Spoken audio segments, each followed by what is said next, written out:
Hey there, everybody, it's Russ. We're back in Portland for May 2025. And in this video, we're going to take a look at all the interesting bags, accessories, and components at the show. Let's see what they got.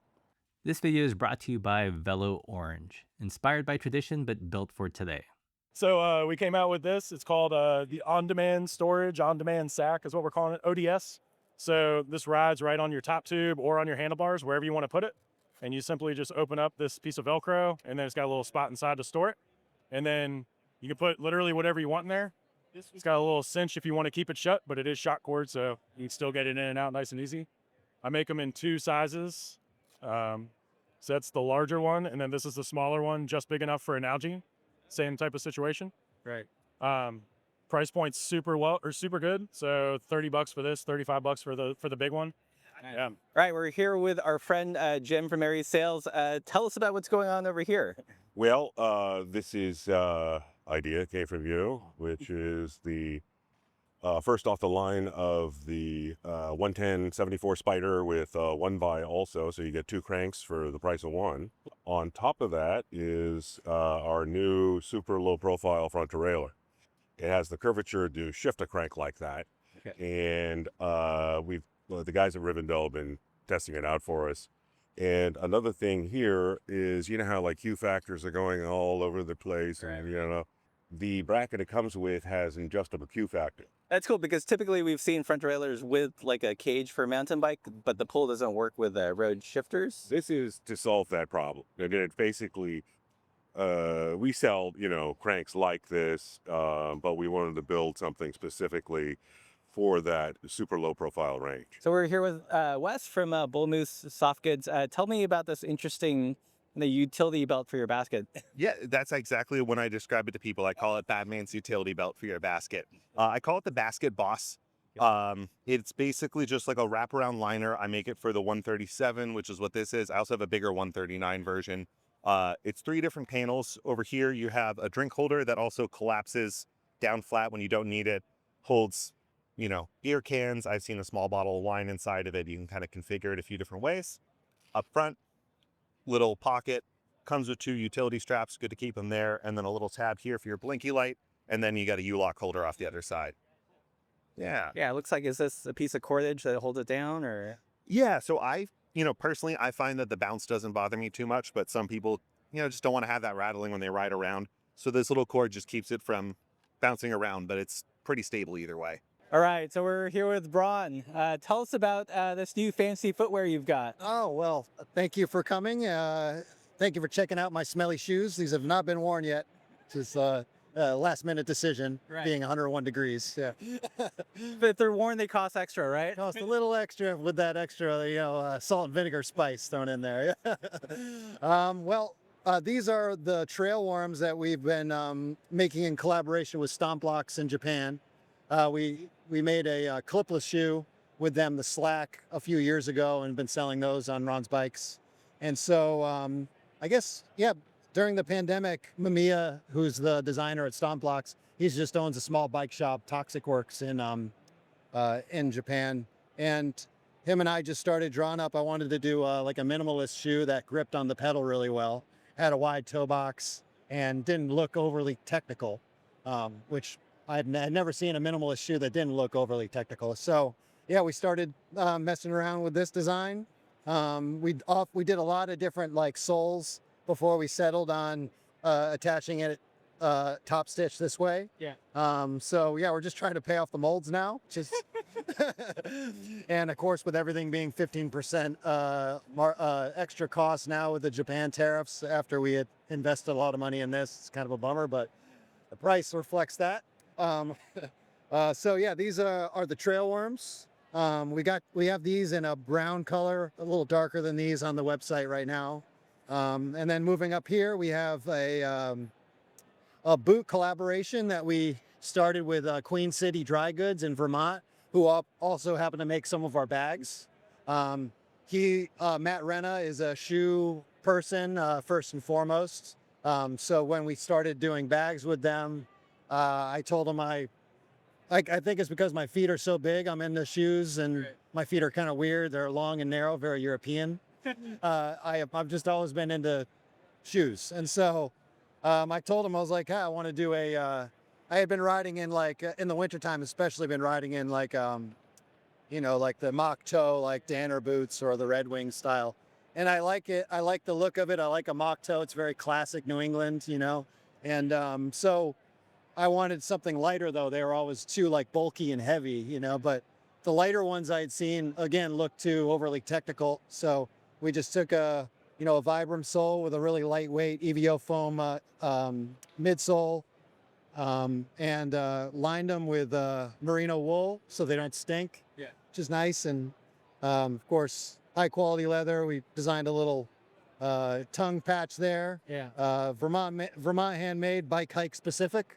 So really, these are a little reflective tab back here. Right. So these are all made in Vermont. We'll be doing a pre-order on these next month, and hopefully have them before Christmas for everybody. I see how heavy they are. Oh wow. Pretty light. Yeah, I mean, Yeah, in yeah. terms of like a full boot like this is Exactly. what I like. They're designed to be, you know, worn, you know, to be for bicycle pedals, you know. So Right. and also for you know, if you don't go when you decide to take your bike on a good hike, it's a great companion for that. So yeah, pretty excited about these.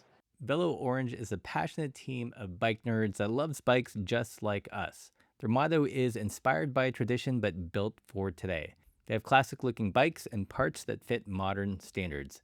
VO parts are a great way to give your bike that custom bike bling at a reasonable price. Huge thanks to Velo Orange for making our Made coverage this year possible. Check out all the links below. You have a very interesting wheel here. Tell us how it's different. The most obvious thing is that we don't require tubeless tape on our rims. We take the extra time to build a wheel that doesn't require tubeless tape. So it adds a little bit of work, but the benefits of that accrue for the entire time that you own the wheels. So what are the benefits? So the benefits are no tubeless tape. Tubeless tape leaks.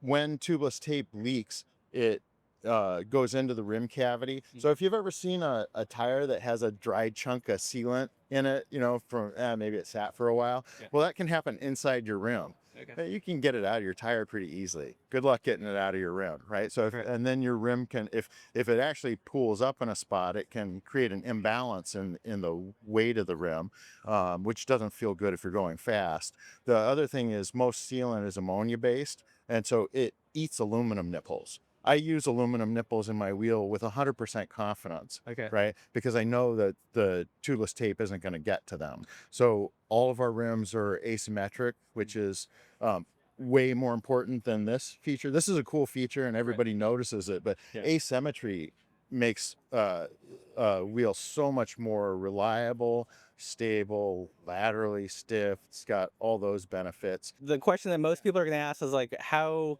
since you can't access the nipples with the holes, like how does Yeah. one replace a spoke if it Yeah. breaks? So with this, we provide a tool with every wheel set that it's really, I call it a tool. It's just a simple little piece of threaded steel, like a really short spoke. Yeah. And what you would do is thread that into a nipple, drop the nipple through the valve hole, and use the magnet that we provide to just drag the nipple to the spoke hole that you want the nipple to come out of. Right. We provide little grommets to hold the nipple in place while you're relacing your spoke into the wheel. Right. And I put a little YouTube video up that shows how to do it. What I say about spoke replacement on this is that it is not more difficult, it's just different. Right. And if you factor in the fact that you don't have to retape the rim afterwards, Right. then it's actually easier. We've got a lot of cool things, but like two new things. One of them is this cap made with Kitspo fabric that is dead stock because Kitspo's not around anymore. It's a Scholler fabric. It has a DWR on it, but it's also really breathable and stretchy. We were able to get this fabric because we work with the same sewing facility that Kitspo worked with. Yeah. In the Bay Area. Tell me about the striking striped shirt you're wearing. Well, it's kind of a bummer that I'm the only one in the booth right now because if anyone else was in the booth, they're all wearing the same shirt. But they've all left. But yeah, this is our merino riding shirt, Mhm. and it's made with new yarn fabric. It's spun differently than normal core spun merino, and it's a little bit of a looser spin on the thread, and it ends up being more durable, more wicking, and just like higher performance merino wool. I may wear this shirt more than one time at this show, maybe. Well, it looks good. It almost has like a nice like nautical French flair to it. Yeah, and the stripes are fun. I mean, this is another special piece that we made for Made. Yeah. So this is a version of our gravel riding or our gravel sweater, but we made it with a microgrid fabric, and it's dead stock. So this is a dead stock version of microgrid, which is a Polartec fabric, and we only had about 60 yards of it. So we made a gravel sweater out of it, and it's really lightweight. It works well in warm temps, but not 100 degrees. So today we're going to look at the dry pack, which is this nice dry bag that's lashed to the deck here. It's got dual openings, one on either side. Air purge valve comes with these O straps to attach to the rack. And it has all these elastics that are configurable, or you could sanitize it and remove them if you want. Yeah. This guy's in 2 sizes and 2 colors. We've got the 12 liter and the dark sand on display here. It also is available in 16 liters. And then the black with orange accents would be the alternate colorway. Cool. Yeah. I'm just going to pop it off here, show you how those O straps work. Do. Okay. So it's got hooks that are sized to the rack diameters. Yep, they're 10 millimeter hooks. And then it's off the bike. I'd like to highlight the Quick Rack Large. So we've had the Quick Rack and the Quick Rack Light in our offering for a while now, and they've been really great sellers for us. But we wanted to expand the offering. So now we've expanded it with the Quick Rack Large and the Quick Rack XL. Now the Large and the XL are taller from the lower anchoring point to the deck of the rack, allowing it to fit down to the quick release rather than to a rack braze-on location. It connected to the frame using our through axles. So this is a new accessory that we're offering. They come in 3 different thread pitches, 1 millimeter, 1.5 millimeter, and 1.75 millimeter. They'll work with standard to boost widths, and they're only $40. They use a 6 millimeter threaded insert, and you can see if you close up down on the dropout there how it's interfacing with the carrier.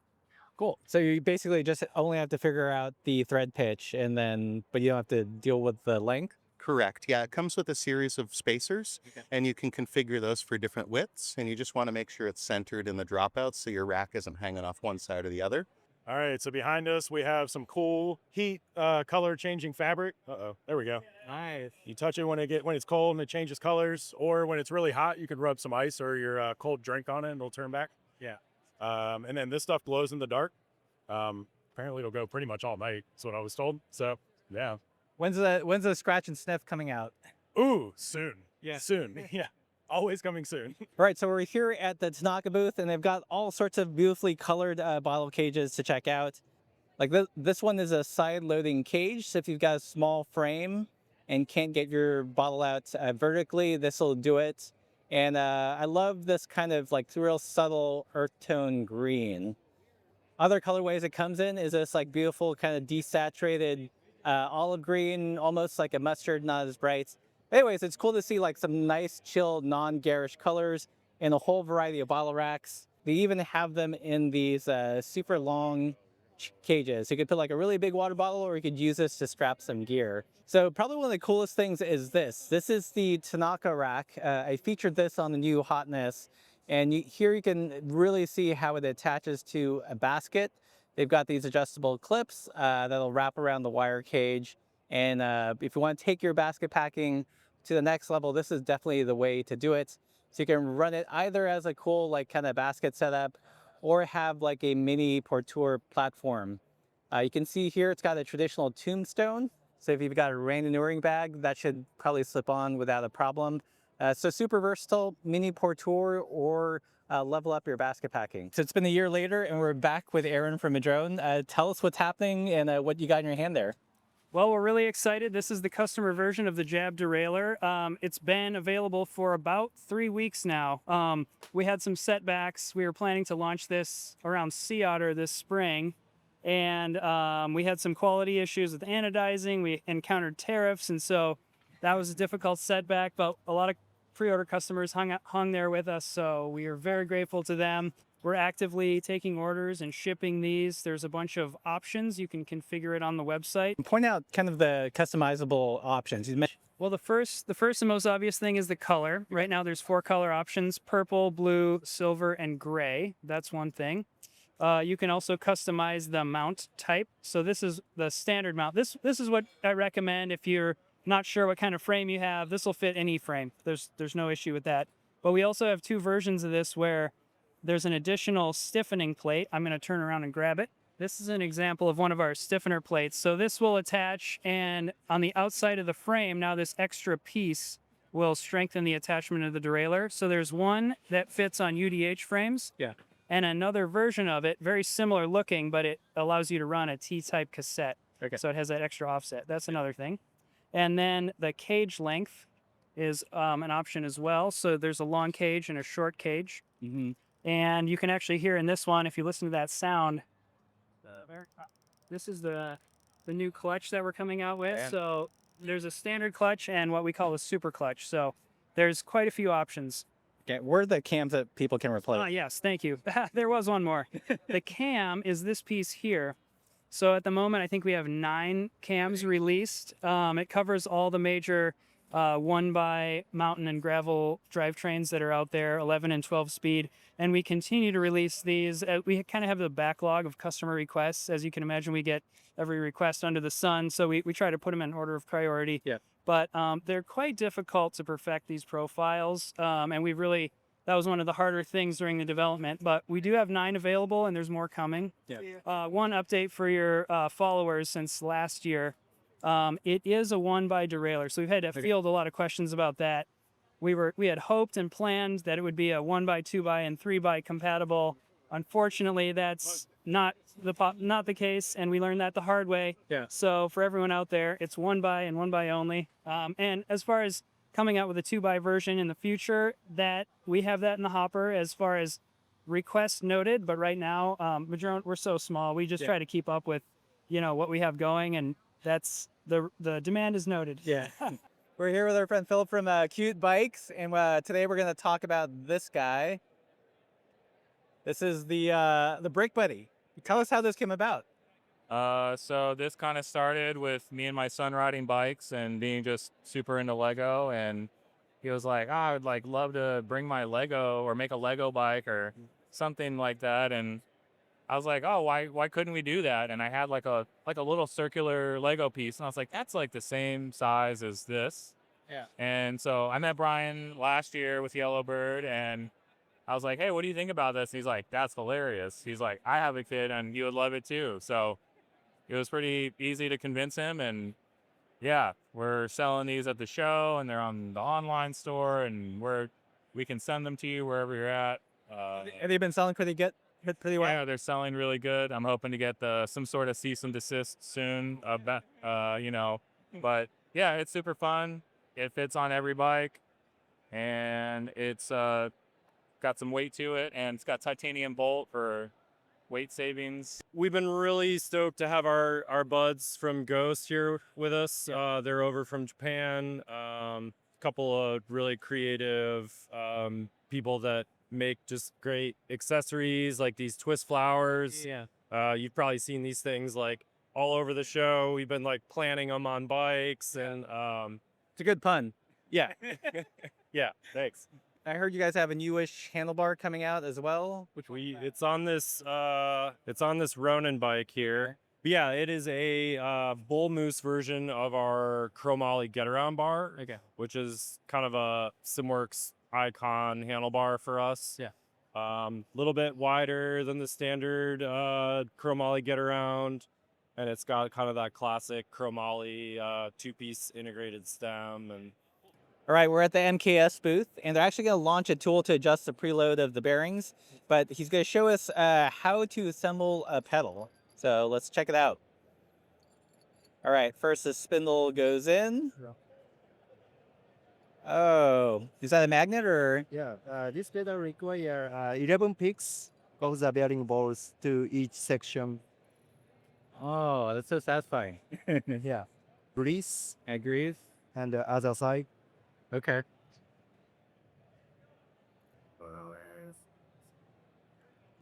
Okay, it goes in the vise. and set the cornet. Stop the cornet touch to the bearing ball. Okay. And add key washer, lock nut. Okay. This wrench Yeah. tighten approximately 8 Newton meters. Okay. So the cornet washer lock nut are fully seated to the bearing balls. Yeah. And the rotation is bit stiff. Yeah. So change to this section and back of the cornet to the washer, Okay. making enough clearance to rotate the bearing balls. Okay. Cool. See. So it's got two sizes to adjust like the back, front, or below. Keeping these bearing balls Yeah. touched to the cornet correctly, but feels smooth rotation. And the final adjustment require 1-2 degrees. A bit sensitive work completed. Cool. Surprisingly few parts. Yeah, Yeah. And then so like the final step is just putting the cap and that's it. Yeah. here. Yeah. And use this spanner. Yeah. Yeah, finished. Awesome. Cool. Yeah. Thank you so much. Another interesting find was this collab between Ron's Bikes and Shovel Research. And what it is basically is a 44-tooth chainring that also acts as a spider. It has an inner 74 BCD, so you can make a wide range double. Pretty cool to see, still in prototype mode, but it might come to market. And speaking of doubles, White Industries was showcasing their new silver chainrings. Up until this year, you could only get them in black, but now they are available in nice blingy silver, and you can also get color matching chainring bolts if that's what you want to do. Another nice feature about these chainrings is that they are compatible from 9 all the way up to 12 speeds. Also at their booth were some shiny new center lock rings for your disc brakes, as well as some cool new seat post binders. That's it for our video on accessories. Be sure to like, share, and subscribe, and catch our video on bikes, as well as the 3 questions we asked the bike industry.